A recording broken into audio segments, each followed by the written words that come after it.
The broadcast is now starting. All attendees are in listen-only mode. Good afternoon, everybody. Welcome to today's RISMedia webinar series. We're going to talk about leveraging the power of teams and everything that means. I'm Burl Workman. We have an amazing lineup today of guests and sponsors that will be participating in the discussion. We want to thank Tom Dempsey with Quicken Loans for being part of our call today and helping make this broker webinar series possible for everybody. As we get into the webinar, there's a couple things that I'd like you to be able to just pay attention to. One is that during the call, as you are listening to the concepts and the talking points as we discuss creating and working with and being effective with teams, if you have a question, type your questions in, and I'll be monitoring those questions during the call, and during natural breaks, I'll do my best to be able to answer your questions. The next thing is I'm going to encourage everybody to stay on till the end of the webinar, where we're going to go through and give you some very specific things that you'll be able to download as part of being on the call. So if you want a free copy of the presentation and some giveaways that we'll be including, go to workmansuccesssystems.com/team power, and we'll make those available to you. So once again, I'm Burl Workman, the CEO and founder of Workman Success Systems. We coach and train real estate teams across North America, and some of the most effective and highly producing teams in the world are our coaches and our clients. And this is a fun topic for me because this is our focus, is really developing and working with teams at every level, both at the brokerage level and with the brokerages they work with individual teams within their company. Our two guests that we have today are Denny Carroll. She's the manager of relocation services with Carpenter Real Estate, and Carpenter Realtors is a great company, and I've done work for them over the years, and they have an amazing culture with amazing people. And I'll give you a more formal introduction as we get to her segment of the program. Also, Denny Carroll has joined us. She's the manager of relocation services. Jean Mirada is here. She's a vice president of relocation services at Berkshire Hathaway Home Services at PenFed Realty, and we're excited to hear her insights of how they work effectively with teams as they've continued to grow and prosper within their organization. But before we get into our two guests, I'd like to introduce Tom Dempsey with Quicken Loans. And Tom's been a great supporter of the Broker Webinar Series as well as Quicken Loans. Tom, welcome to the call again. Burl, thank you so much for having me. Very appreciative to be here and excited what we're going to accomplish today. You know, as Quicken Loans has grown and really made an imprint on the real estate vertical, I mean, when you start seeing your advertising happening at the Super Bowl, you know something big is happening. So how important have teams been to you guys as you've started to really make an impact and a kind of a move into the real estate space in a big way? Teams are critical to our success. Everything that we do is centered around our team environment. It's core to our culture. It's allowed us to continuing to be digitally forward in our thinking, focused on continuous improvement. You know, I've said for a number of years now that operating, at Quicken Loans and in the real estate space has been it's a day-to-day, hand-to-hand combat sport, and continuous improvement for us is really important. Why I'm here, I want to be able to share a few new things that we're doing that our teams have come up with. One, relationship managers. So we've introduced a new function at Quicken Loans that gives a single point of coordination to real estate agents and brokers throughout the transaction. Folks have spoken up, we've listened, we've heard. Creating that single point of coordination is extremely important to us. So we're slowly rolling that out into the space as we talk. But more importantly than that, bro, we have two new interesting things. We've recently launched our verified approval. That is a full approval at the time we speak to a client at the beginning with verified income and assets underwritten with a guarantee to close. And just recently we introduced what we're calling Rate Shield, which allows clients to lock their interest rate at the time of verified approval for 90 days and float that interest rate down one time while they're out looking for homes. So we're super excited to be here. Our teams are focused on, again, continuous improvement, innovating, and anything we can do to help on this webinar today, we will. So thanks for having us. I appreciate that. I have one slide for you on, what makes a successful team and why you believe teams fail. Would you mind expanding on that just a little bit? There's probably a myriad of reasons that why teams fail, right? And we kick that around a lot. And sometimes sometimes it can be ego. Sometimes it can be lack of understanding your role in the team or the dynamics of the team. And so we're constantly looking at our most successful teams and how they perform, and sort of what are the team dynamics in there, and then conversely looking at why teams are failing. Why are we sometimes getting too big that we don't think that we need the support of the team anymore? Are we sometimes thinking that there's too many people in the team, somebody else will do it? So for us, it's constantly looking at just the makeup of the team, because what we like to say is it's not about what we do, it's more about who we are. And who we are is a collection of human beings made up in a team environment that, as long as we're looking at that and evaluating that, the rest of the stuff will fall in place.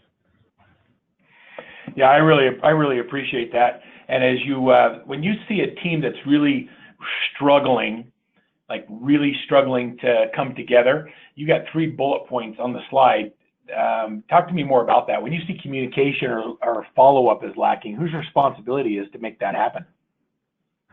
We always want to take an inward approach as to whose responsibility it is. So a lot of times people say, well, it should be the leader's responsibility, right? But we ask every team member to sort of look internally and say, how could you have communicated better? What could you have done differently?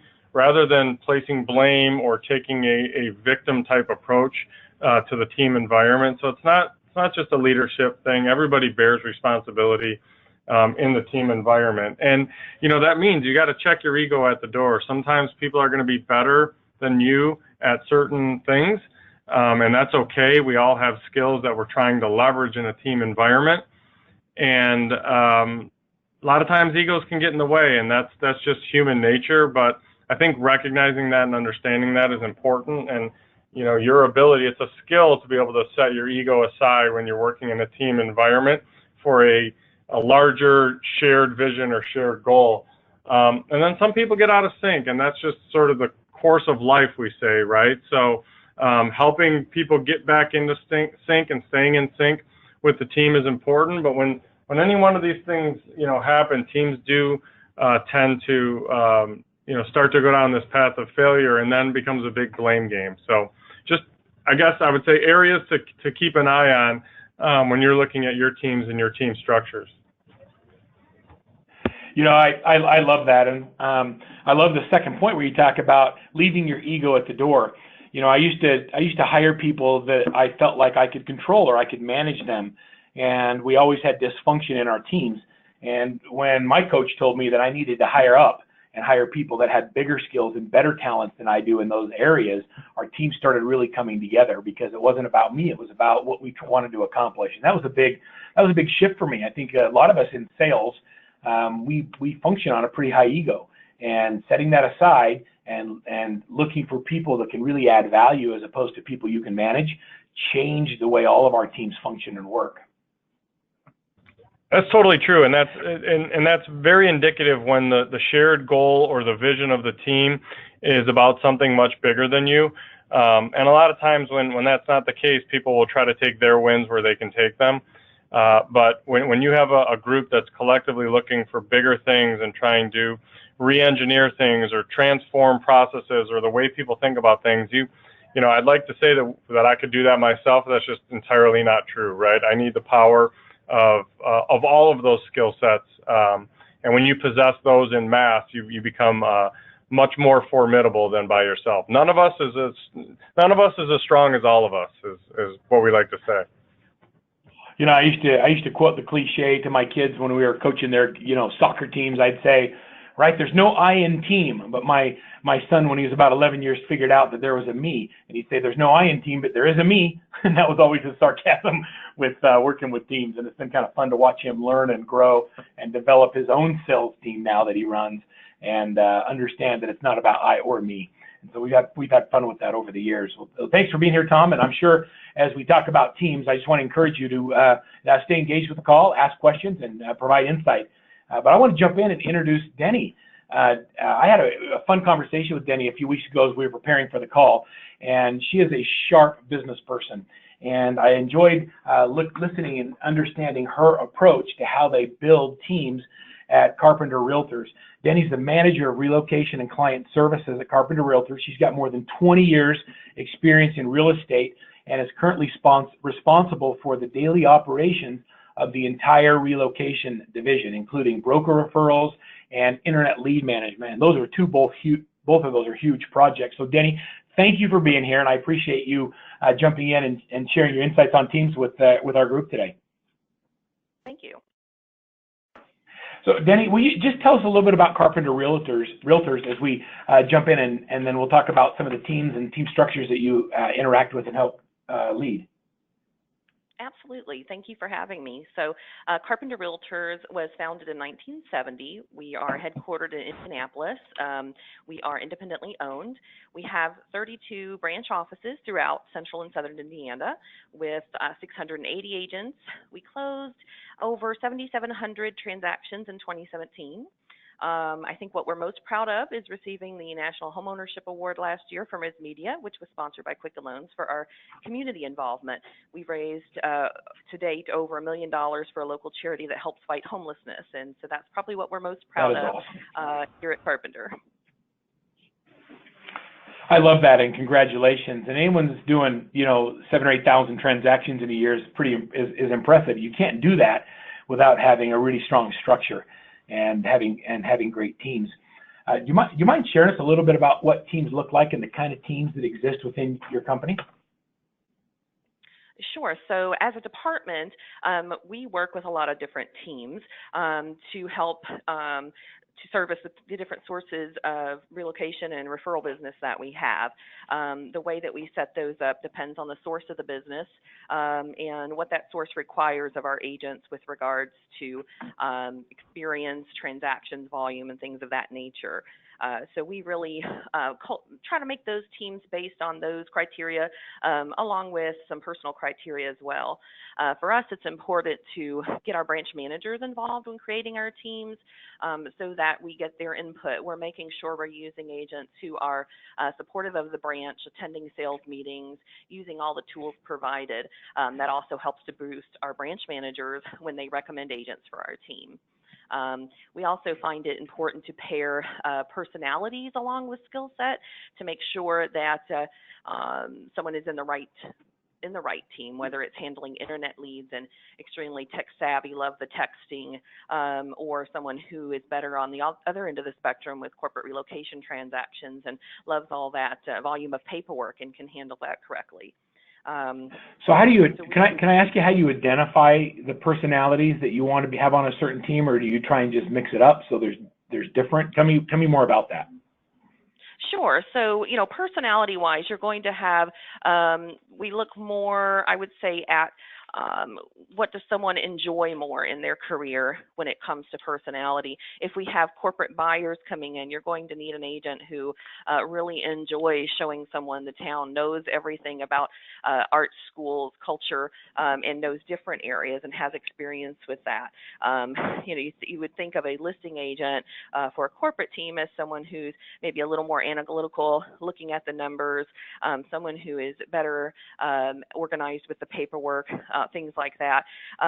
Personality comes more into play based on the background of the client as well. So we try to mix that up so that we have a little bit of every personality on each team. So does that create, when you're being that specific at pairing people, does that mess with equal rotation? Not always. I think we spread out the business enough that we're able to share the business. We work with anywhere from, I'd say, 150 to 200 of our agents at a time on our different teams. So I don't see that as a problem the way that we have our setup. Yeah, that was more curiosity than anything. I think it's fascinating that you have so many teams with so many people on them, and when you're running relocation to try and create equal distribution and match people up, it's intentional. It's something that's not accidental.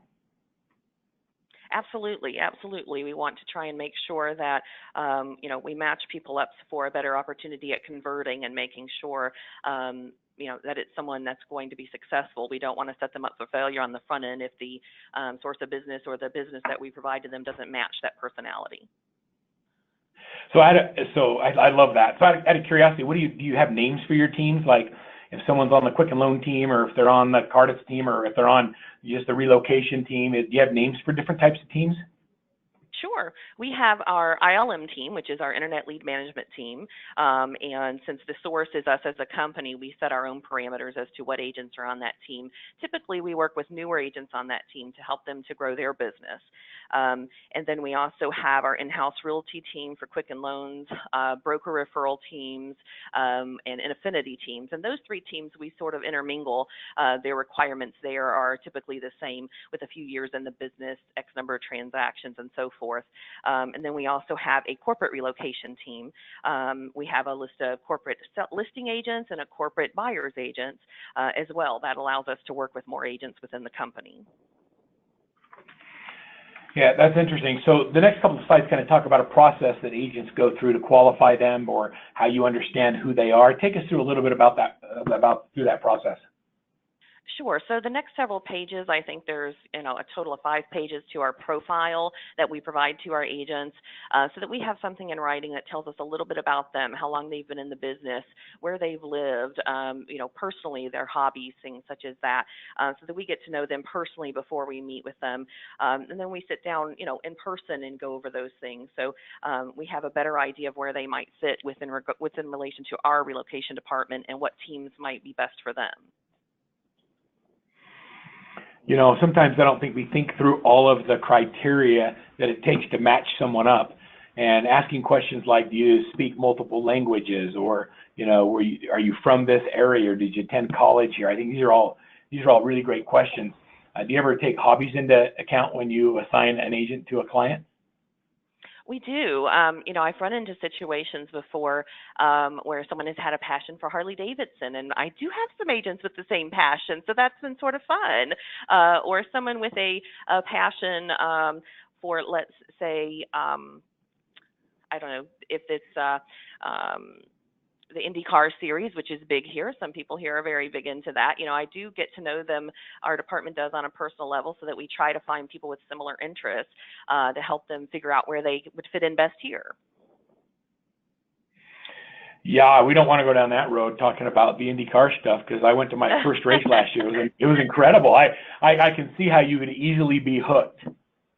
Yes, absolutely. And I clearly didn't have the right dressing on. I didn't look like I was one of the fans.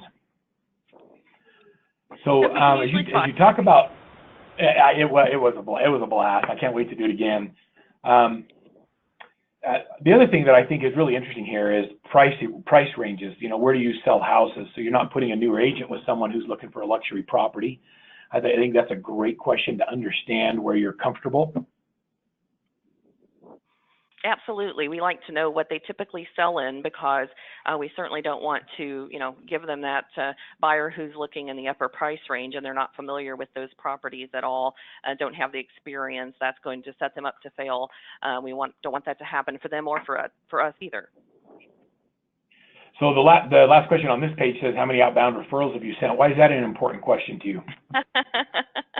You caught that, didn't you?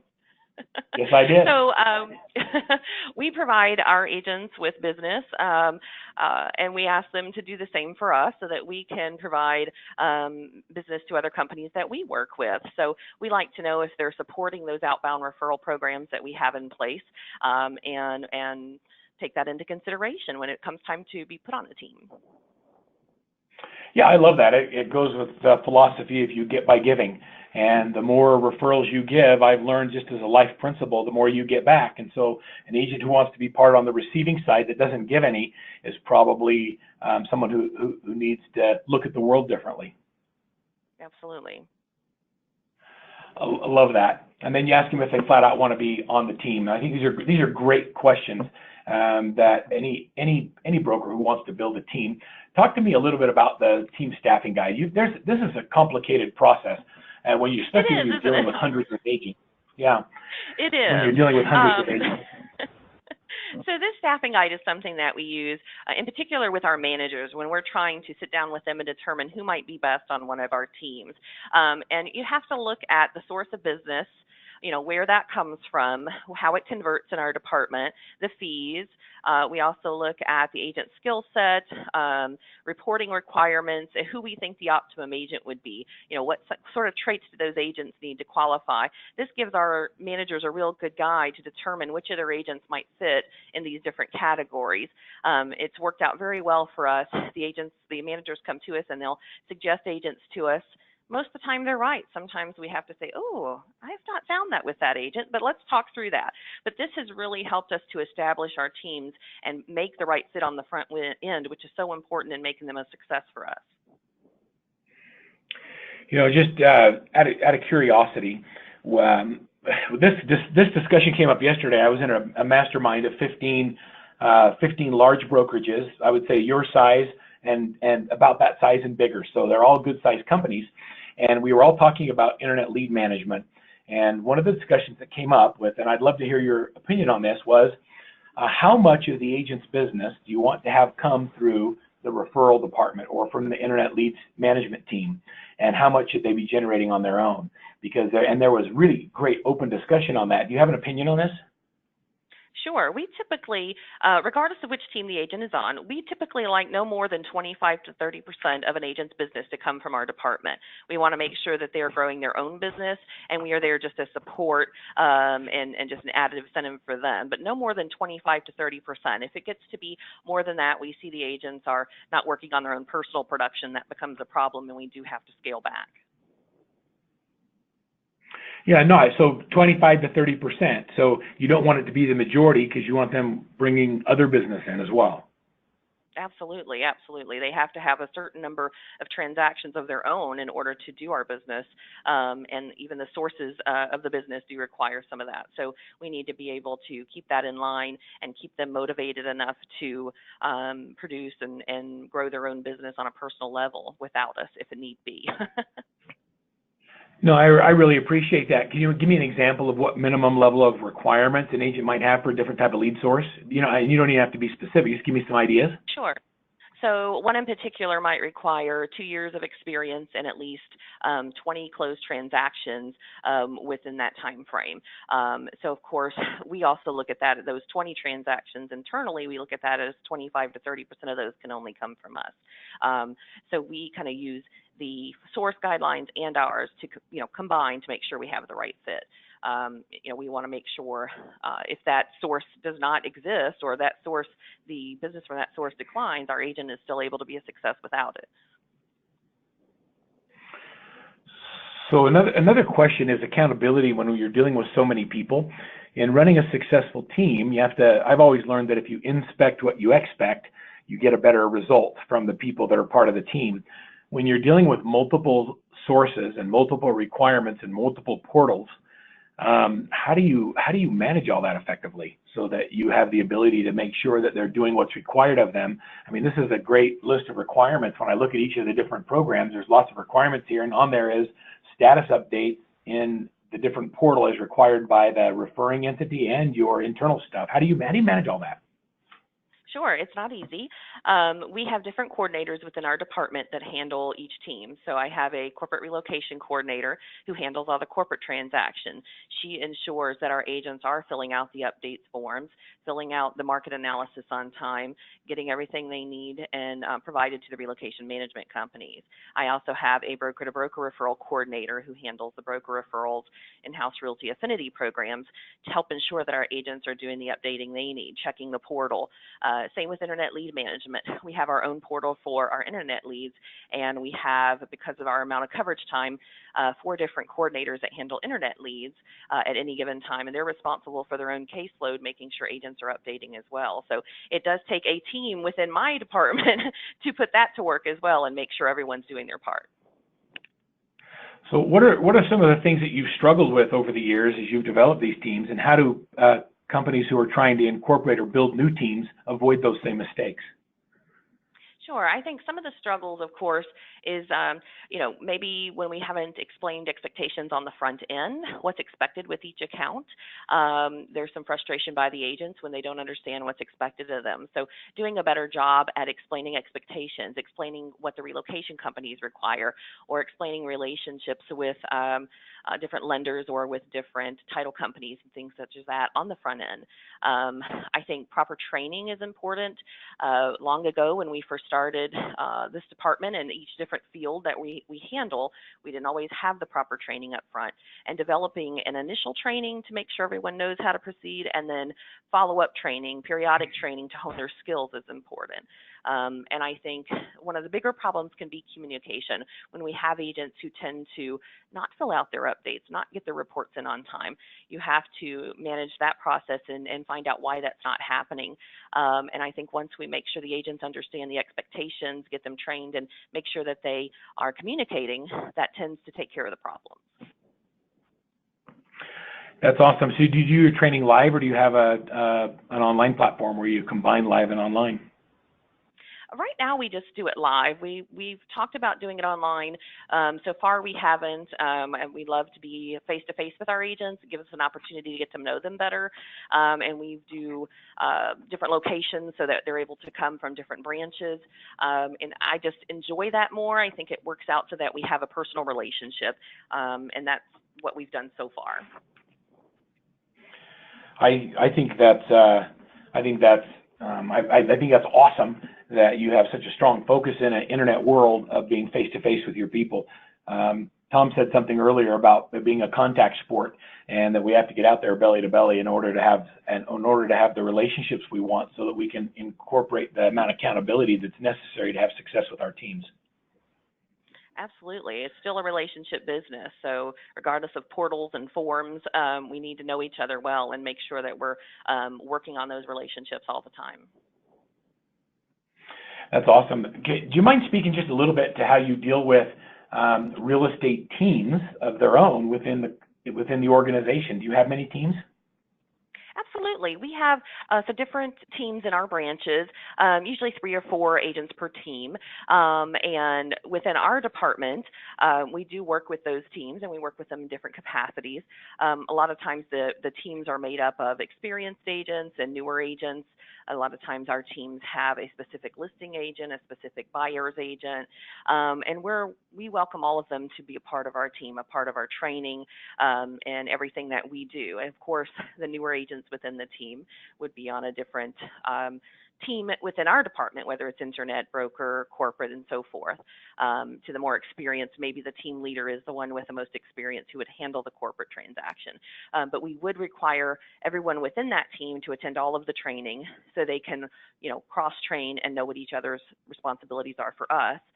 We also want to make sure that all the members within the team know the clients that we're referring to them, and that the clients are familiar with everyone on that team. So it's not a surprise to the client if they get a call from someone on the team and they don't know who that is. We want to make sure that everyone in the team is communicating with us and with the client. That's really interesting. As you talk about that, my mind went quickly to you're not just leaving it to the team leader to develop their agents. You're actually taking an active role on developing the newer agents so that the client gets an exceptional service, that with anyone who deals with a carpenter agent gets a great experience, as opposed to leaving that to the team leaders. So you're actually involved in the training and developing of those teams. Certainly. If someone's going to be handling our business, obviously, we want them to know how to do it correctly, and we want them to be successful either way. So we want to make sure they have the tools that they need, regardless of the role on the team, so they understand every aspect of our department and what it means to them as a team. I love that. So, quick question. So you do business with Quicken Loans, and you have a team specifically set up to deal with and handle the business that comes through that channel? Yes, that's correct. And what's that interaction been like? How are they to work with as a company? we absolutely love in-house realty and Quicken Loans. They've been great to work with. The communication is wonderful, and I think that's what makes it work so well between our contacts here in our relocation department, our agents, and our contacts with Quicken and in-house realty. We're able to make sure that we can convert those clients to close transactions and help those clients find homes. You know, they're a lot of times first homes, and it's exciting to be a part of that process. The teams that we have, you know, they do have to have 2 years in the business, 24 closed transactions, things like that, in order to be on that team. And we also make sure that they understand that we look at our in-house realty business as one client doing, you know, a multitude of transactions. And so we service each client the same way, and it works very well. Hey, Verl. I love that. Hey, Verl, I mean, I just want to jump in here. Like, something came to mind as you guys were chatting right there. And we talk about, like, leveraging teams and how to build your best teams. But a piece I don't want to gloss over is, like, your ability to work and understand the external dynamics of teams, right? So when you're communicating into another organization that is a team-oriented atmosphere, right? And some of the pros and cons that go along with that. So I found that to be interesting as you guys were talking. We talk a lot about our internal teams, but the power of two external teams working, or the dynamics, I should say, of that it can be pretty powerful when it's done right. Yeah, I appreciate your insight on that, Tom. As a company that works, you know, with multiple teams, is there a difference between exceptional teams and, say, subpar teams? And how do you develop them? How do you work with them and get them so that they come up to the level of somebody like a Denny? Well, I think it's you know, I'll always go to communication as being sort of the number one reason that how we see, you know, good teams and not so good teams interact. But you know, that's sort of like a no-brainer. I think the second piece that is usually missing or easily identified in the good performing relationships is the ability to collaborate, right? So communication is one thing, but then collaboration is the second. And when that's at a high level, I think that's where you see the difference between good and great. Yeah, I appreciate that. Denny, is there anything else that you would like our listeners to know about running effective teams that we haven't talked about? You know, I don't think so. I think obviously setting expectations, training, communication, honing skills, and also performance checking performance, making sure, you know, the agents are converting and make sure they're on the right teams for their business plan and for their personality. I think those are all important to help you have successful teams within your department. You mean I can't get leads if I don't perform? Well, that's how that works, isn't it? What a novel concept. You know, we're really big on tracking everything. We believe that we track everything, including the activities that generate the results. And so I love that you have performance minimums and experience minimums in order to provide that great service. So I appreciate all of your insight on working with and developing these complicated teams. And I also appreciate the downloads that you've made available to everybody at the end of the webinar today. Denny, if you're okay, stick on the call with us for the remainder of the call. And there may be some questions that I want to jump in and circle back around with you, if that's okay. Absolutely, be glad to. I'm so glad you're here. And so let me now introduce our next guest. And I'm excited to have Jean Mirada here with us. And Jean is the Vice President of Relocation Services at Berkshire Hathaway Home Services, PenFed Realty. She's also a principal broker with more than 30 years experience in real estate, and she currently serves in Berkshire Hathaway Home Services business development and relocation departments. So Jean, welcome to the call. Thank you for stepping in and sharing with us things that make teams run effectively within your company. Do you mind telling us a little bit about your company? Kind of give us a snapshot? Yeah, welcome. Oh, certainly, and thank you for having me. So we are Berkshire Hathaway Home Services, PenFed Realty. We have been established over 20 years now. We're headquartered both in Severna Park, Maryland and Alexandria, Virginia. We are comprised of 60 offices, which represent over 1,700 agents. And we service the regions of the Mid-Atlantic to include Maryland, Virginia, Washington, D.C., parts of Florida, parts of Tennessee, parts of Kansas, and also regions in Texas. And again, thank you for having me here today. It's a pleasure. Oh, I'm so glad you're here. Well, that sounds like just a little small footprint. Just a tiny bit. Texas is that's a big area you cover. And so I can't wait to hear how you manage teams in such a big geographic footprint. Mm-hmm. And it's, at the end of the day, teams are what we live. So it's all about teams. Here, our family is a team of relocation counselors, well-seasoned professionals, and then we are working with teams every day, all day. So we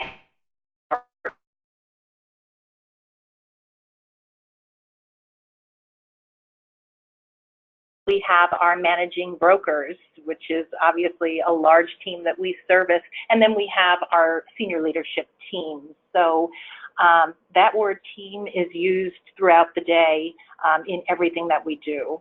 So yeah, this is a very, very timely and interesting conversation for us to have today. Well, I appreciate your energy, and I love that you're willing to share with us. Talk to me a little bit about creating a culture of teams and how you actually intentionally go about setting them up so they run effectively. When you're dealing with so many people in so many different areas, there's got to be some challenges associated with that.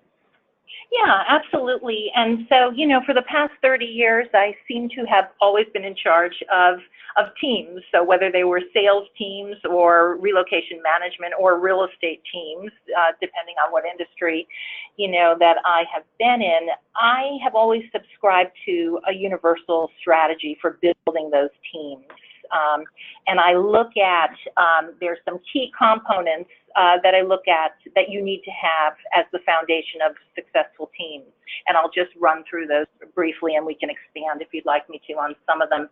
So consistency of messaging, consistency of the way we deliver information to any of the teams that I spoke about that we work with day in and day out. Always providing structure and continuous support and clarity. Creating and maintaining a healthy environment. Creating boundaries, because as we all know, we have many personalities that make up our teams. And creating the rules of engagement for those teams. Creating realistic expectations.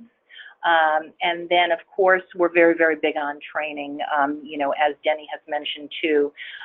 Part of that training, we talk about the etiquette of teams and how they should act and not react. And then we're consistently, I'm big on, you're consistently fueling that team. So you've got goals and objectives for each team, but I always think big, and I shoot very high, and my expectations are very high, but we have to fuel that team. We have to nurture that team, and we have to guide them along the way. So, I think, to say the least, it's always been my passion. I've embraced the power of teams and find it very, very interesting and rewarding in building those teams. All right, so I love everything you said, and I want to dive into a couple of those bullet points if you don't mind. Is that okay with you? Sure, would love to. All right, so let's talk just for a second about you said that you create structure, continued support, and clarity. So define that for me, and how do you provide that? Sure, and let's use our, everything that we do centers around the quality of the agents that we have in our teams, for service delivery.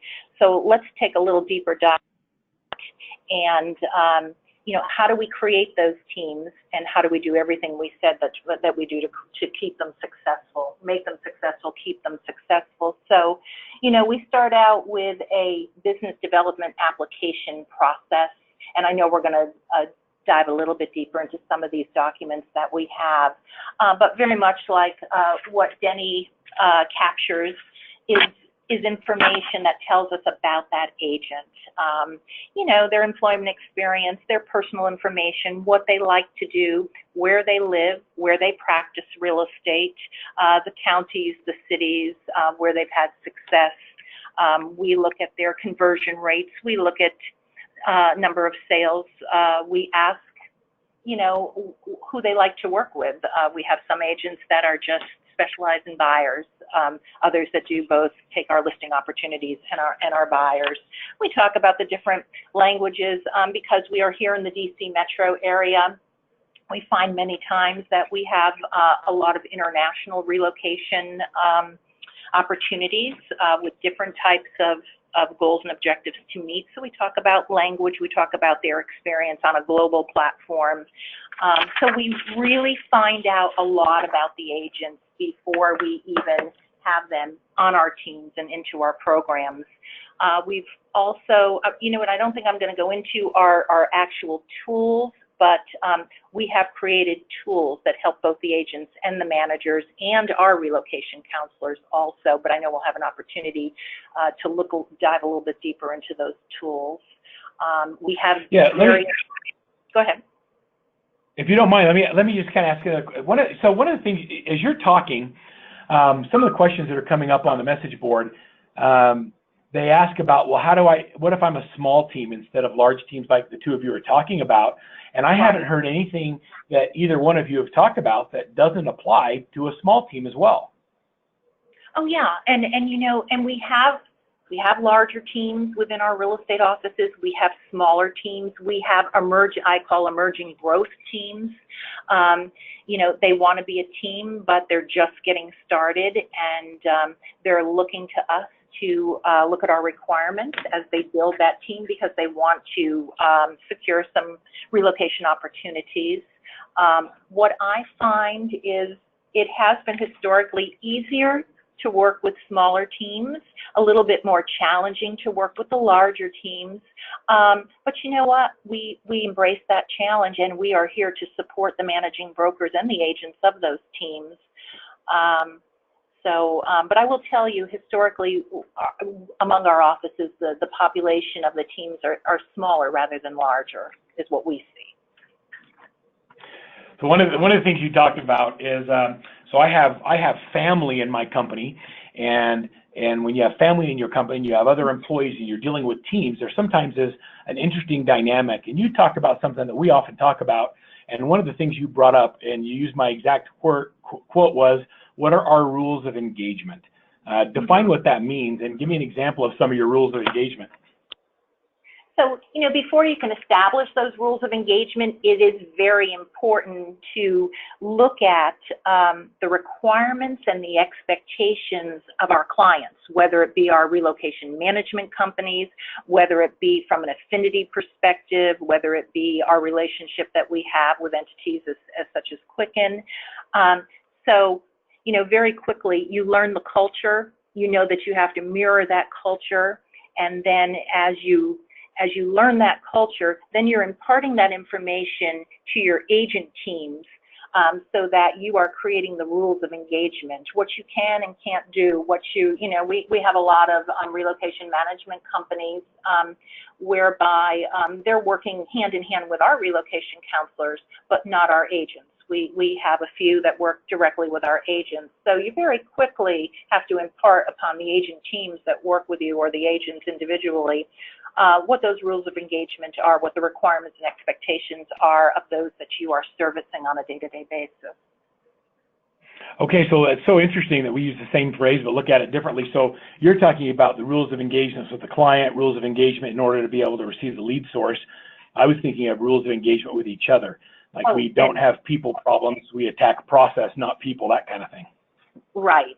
And I think when I mentioned before in our training of both our internal teams that work for us and our external teams, I talked about the etiquette of teams, so the behavior of teams. And we do spend a lot of time working on team building and working on lines of demarcation and boundaries so that we have teams that are respectful to each other.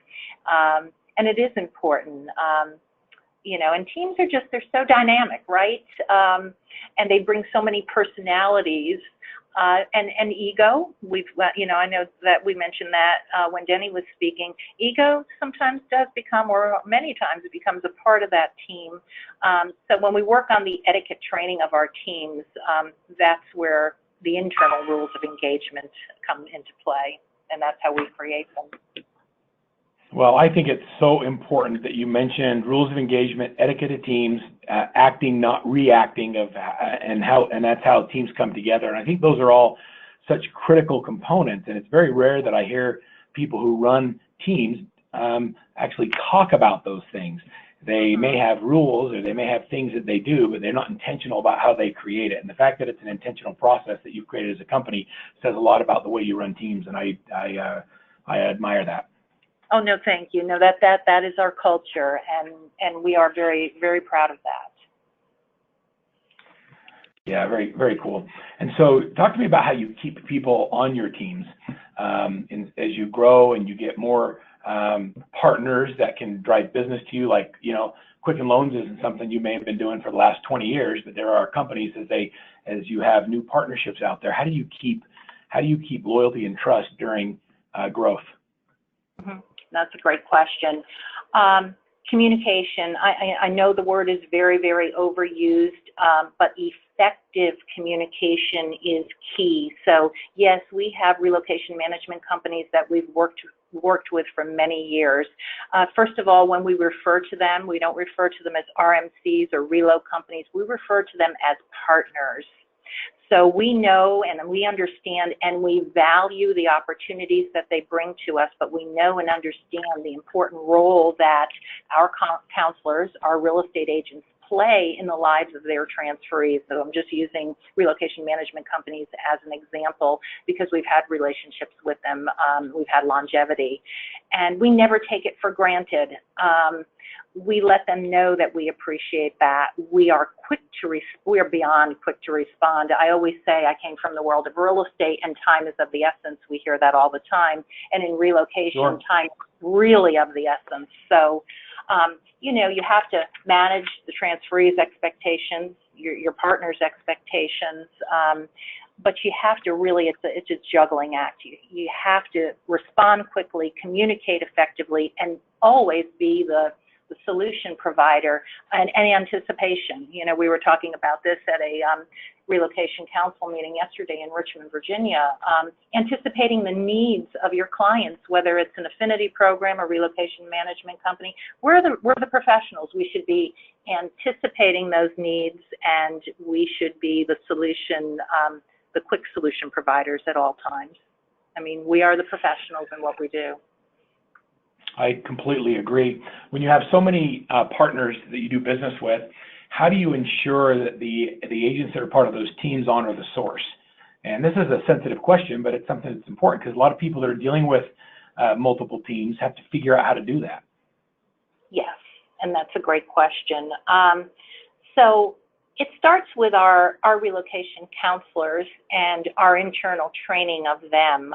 When we onboard a new partner, we are making sure that all the expectations are understood. We are making sure we know the goals and objectives and that we have the tools to create the success in making those goals and objectives happen. But then, of course, you bring up a great point. We have agents, and we have many of them, and on any given day, depending on where the need is geographically, they're going to come into play and be part of our program. So whether they are in our affinity program, our e-real estate, whether it's corporate or broker to broker, again, we come back with that communication, but also the training that we provide when they first come into the program, when they are seasoned into the program. So just like us in the real estate industry with our continuing education, that's our responsibility to provide that education, to provide the communication. We have a great system of record that gives them all the tools that they need and, make sure that they respond in timely manners with updates and whatnot, but we can't take away from the value of that personal communication besides the technology that we use to support the teams. So I appreciate that's a detailed answer. So what's going through my mind as you're talking about this, and you're not prepared for this question, so I'll throw it out there. When you have such a online tech savvy consumer today, and they're going to Zillow and Realtor.com and Quicken Loans, and they go and apply for a Rocket Mortgage, and then they go on your company website and all of these different places, and then an agent has them in their database. How do we identify early on in the process what the lead source is so that we can honor that source and be true to it when there's so many, when the consumer is going multiple places doing information exchanges? Does that ever come up as an issue? It comes up on the affinity side. In the relocation management side, you have very detailed lines of communication. So the transferee, of course, is directed to us because of our partnership. So that's easy. That's an easy way to answer that question. On the other side of it, when you have the layers that you've mentioned, it's up to our team at the end of the day to be right there and take care of the needs. And I see we can convert those opportunities because of the way that we attend to that type of an opportunity. And they're hard. They're really hard to capture and take care of and retain. But it's all in, I think, the type of team that you have, how you've trained them, and how they take care of people. Yeah, I appreciate that. Tom, just out of curiosity, is that a challenge with Quicken Loans as you are referring so much business and you're creating partnerships with great companies like this of tracking the lead source and making sure that they honor the source that brought them the business? Is that a challenge at all? Overall, I don't know that I'd say it's a challenge. I think there's, been a lot of advancements with ways to identify, lead sources and where traffic's coming from. But I think it's just important to try to do the best to recognize that, right? And, we've joked before that, you want to dance with the person that brought you. That goes back to sort of business 101 and just relationship building in and of itself, right? So, you could probably apply that concept, whether you're a team or you're an individual. It's probably just a good best practice to have is you're building, external sources of business, and you want to make sure that you understand, where that's coming from, and you're doing what you can to honor it, because in the event that you're not, I think it's just a pretty easy way to write yourself right out of business, right? Yeah, that's a great analogy. My 16-year-old daughter went to a girls' choice dance with a kid, and the very last dance, some girl came up and says, "Hey, can we have this last dance?" And the guy said yes. And when my daughter came home, she was just mortified and said, "What should I do?" And I said, "Kick him down the road." And so she did.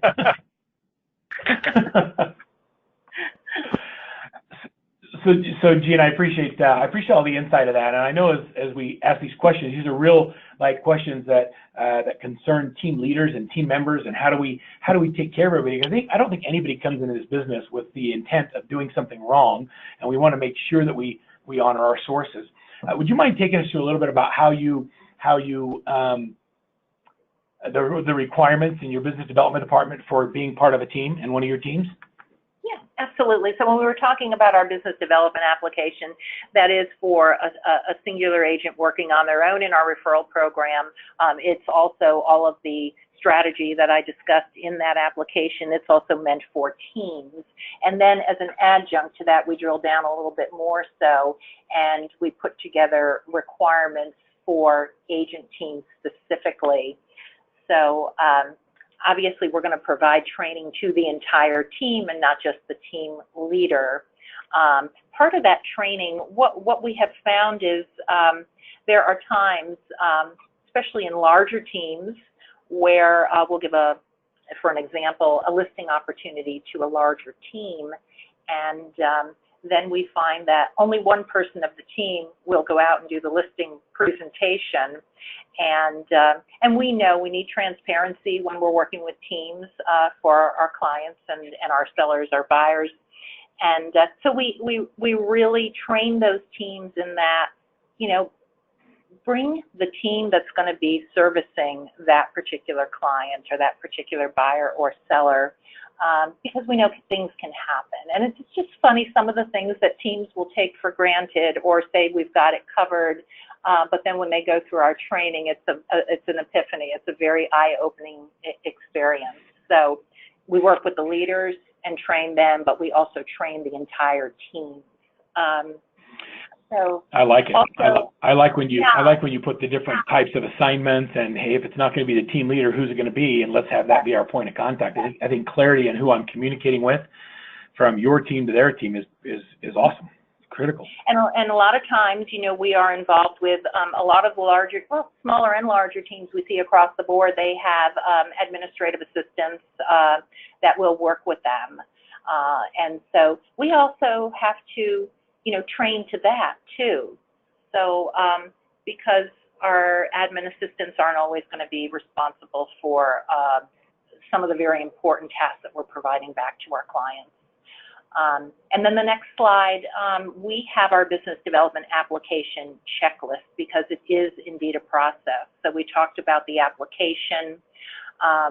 We also, that application isn't sent to us until it is reviewed and recommended and signed off on by the managing broker of that particular office where the agent is coming from.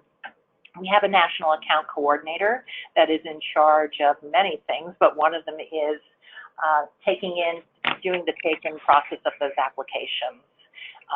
And then she does just a precursor, pre-qualification on that, because she knows what we're looking for, and then directs that to the right team leader within our organization. And then we do a phone meeting with each agent that is eligible to be part of our team. We go through the entire business development application in detail with that agent or that team, and you know, just get a good feel for where their interests lie and what they bring to the table at the end of the day, and how they can create success within our team itself. Lots of training. What does it look like when you turn somebody down? Does that happen? You know, it doesn't happen, and I'll tell you why. We communicate very well with our managing brokers. So one of our 2018 business development initiatives that we took right off the ground and had it done by probably the second day in January was redeveloping our business development team requirements and agent requirements. And we spent a lot of time educating our managers in exactly what we were looking for on the corporate side of our business, on the broker-to-broker side, on the affinity programs and the real estate, all of our referral components. And that creates a better partnership with our managing brokers and with senior leadership. And it also helps our managing brokers set the right expectations within their offices with these agents. So they know we're looking at conversion and volume. They know we're looking at, you know, we have different language requirements, and they have been just a tremendous support to us in helping the agent either build what they need to be part of our team in the future, or take an agent that definitely has the qualifications and push them into the program, because they're also using this as both a recruiting and a retention tool too. So we want them to have the right expectations when they're recruiting agents to their offices, and then we want to make sure that the expectations they set, we are helping them manage those expectations and helping them create the retention of the agents once they come into the branch offices. I think that's great. Tell me a little bit about the team development requirements. This is a great spreadsheet that shows the different types of teams and the requirements to be on the teams and what's expected of them. Are there some standout things you'd like to point out here? I think it's a great chart. Yeah. So what we've utilized to create this was the expectations of our partners. So whether it was an affinity partner or an real estate, or whether it was a relocation management company. So of course, on the corporate side, it's very, very heavy, and really the majority of these expectations are based on the requirements of our relocation management companies. But, you know, they provide a great mapping source for us, you know, as we develop these agents and these agent teams into the program. So I think it's just a great line of demarcation. It provides clarity. We go back to that term again. It puts everybody on the same page, be it the agent, be it their managing broker, our relocation counselors, and it allows our partners to know that we are subscribing to their requirements, expectations, with the expectation of going above and beyond what those expectations are with our clients.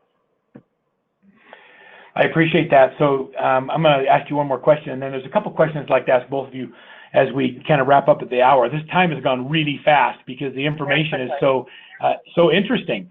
You said, think big, aim high, and fuel the team. Tell me how you fuel the team. I am just absolutely passionate about what I do, and I believe that is contagious. So no matter what is going on, and Denny knows too. You all know what we do, and those in the audience too. We deal with people that are going through a lot of stress because they are purchasing homes or selling homes, and we know everything they're going through.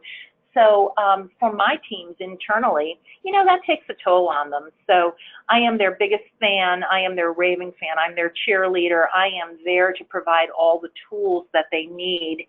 And, at the end of the day, by creating the confidence in the team, by creating and sharing that passion, they just can't help but love to do what they do.